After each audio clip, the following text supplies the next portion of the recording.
অবশেষে সর্বদলীয় বৈঠক ডেকে রাজনৈতিক দলগুলির হাতে নিবিড় ভোটার সংশোধনের খসড়া তালিকা তুলে দিল মালদা জেলা প্রশাসন।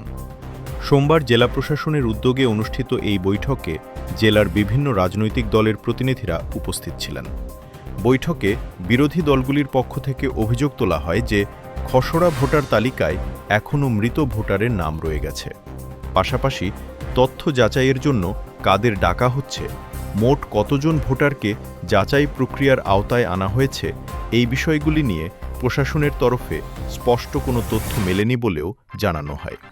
রাজনৈতিক নেতৃত্বদের আরও অভিযোগ, তথ্য যাচাই প্রক্রিয়া যেন স্বচ্ছ ও নিরপেক্ষ হয় সে বিষয়ে প্রশাসনকে আরও সতর্ক হতে হবে। পাশাপাশি ভোটার যাচাইয়ের স্থান সাধারণ মানুষের সুবিধাজনক এলাকায় নির্ধারণ করার জন্য আবেদন জানানো হয়েছে, যাতে সাধারণ ভোটারদের কোনো রকম হয়রানির শিকার হতে না হয়।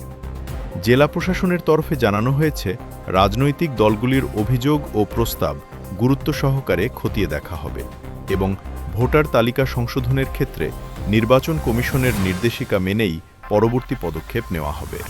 তো জেলা শাসক আপনাদের সর্বদলীয় বৈঠক ডেকেছিল, কি বিষয় নিয়ে আলোচনা হলো? বিষয় বলতে এসআইআর পর্বে যে দ্বিতীয় পর্যায়ের কাজ শুরু হচ্ছে এবং সেখান থেকে যে সমস্ত ড্রাফট রোল যেটা খসড়া তালিকা প্রকাশ হয়েছে সেগুলো আজকে আমাদের বিভিন্ন পলিটিক্যাল পার্টি ছিল, তাদের আজকে হাতে তুলে দেওয়া হলো।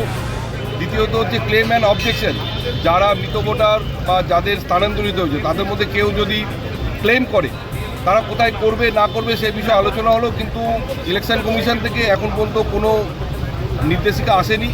কবে থেকে শুরু হবে, কোথায় হবে না হবে এখনও আসেনি। উনি বললেন 2-4 দিনের মধ্যে আশা করি চলে আসবে।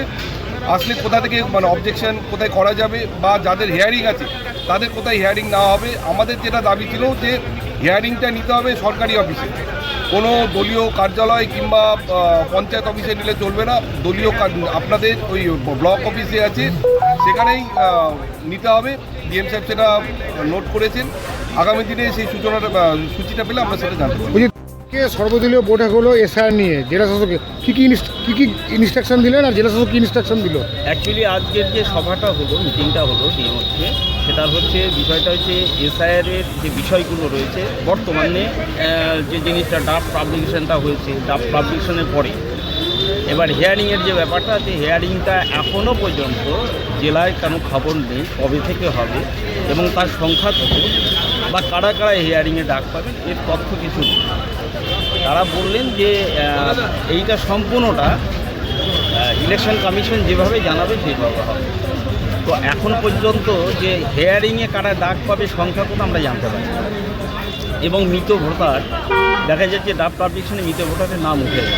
একটা কমপ্লেন হলো, বামপন্থের পক্ষ থেকে একটা কমপ্লেন হয়েছে, যেটা হচ্ছে যে চাঁচলের বুথ নম্বর দিয়ে করা হয়েছে যে তাদের এই যে নামটা থেকে গেছে সেই নামটাকে